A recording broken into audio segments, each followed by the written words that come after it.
Quelle est votre implication à vous au-delà des ateliers qu'on a fait, qu'est-ce que c'est la moto pour vous dans votre vie?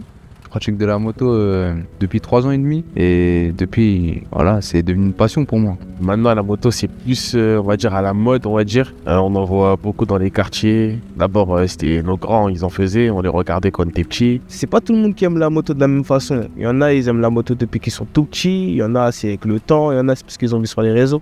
Moi, je dirais pas que ça a été popularisé maintenant. Je dirais que ça a toujours été là, mais ça a pas toujours eu la même visibilité. C'est impressionnant à voir, c'est beau à voir. Ouais, c'est comme un spectacle. Et la moto aussi, ça m'attire. J'ai envie d'aller avec eux. En fait, il faut le faire pour comprendre. Depuis tout à l'heure, on vous dit ça, mais en fait, il faut vraiment le faire pour comprendre. Pourquoi ça prend comme ça la moto en fait? Parce que déjà, la moto, c'est pas comme la voiture. On a des sensations qu'on n'a pas avec la voiture. Quand on a de l'adrénaline, moi personnellement, je sens plus rien. C'est-à-dire que je peux me casser le bras et je vais pas avoir mal jusqu'à que l'adrénaline redescend. Quand on recherche l'adrénaline, ça amène quoi en fait dans le corps, dans la vie de l'adrénaline? Déjà, quand on a de l'adrénaline, ça fait une sensation en plus. Une sensation comment? Je saurais pas comment vous expliquer. En fait, il faut vraiment le faire pour comprendre. Et que les gens qui pratiquent la bike life qui vont comprendre. Vous pouvez pas comprendre comme ça du jour au lendemain. Tous ensemble aussi, on est dans le cadre d'un projet éducatif aussi qui s'inscrit dans les conduites à risque et qu'on a passé 2 demi-journées d'apprentissage. Je ne sais pas où se situe la limite, jusqu'où ça peut aller à atteindre cette prise de conscience du danger. Moi, ma prise de conscience à moi, franchement, c'est dommage. Mais je pense que c'est le jour où moi je vais partir ou peut-être un ami à moi il va partir. C'est là dans ma tête, je vais me dire qu'en fait, c'est pas si sécurisé qu'on le pense. Parce qu'en voiture, il y a les carrosseries qui nous protègent.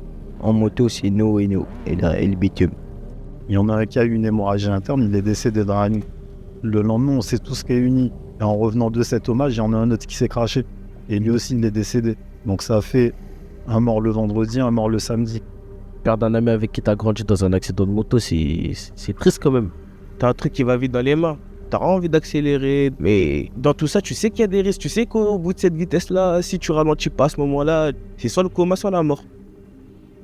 Moi, je vois ça comme ça. On va pas arrêter toute une activité pour quelqu'un qui s'est fait mal ou qui est malheureusement il est décédé. Tous les jours, il y a des accidents en voiture, dans la route, il y a des gens qui meurent, tout ça, pourtant t'arrêtes pas la voiture. On continue la moto parce que c'est une passion. Quand la personne est décédée, sur un moment même, tu vas te dire, ouais, vas-y, je pense que je vais arrêter.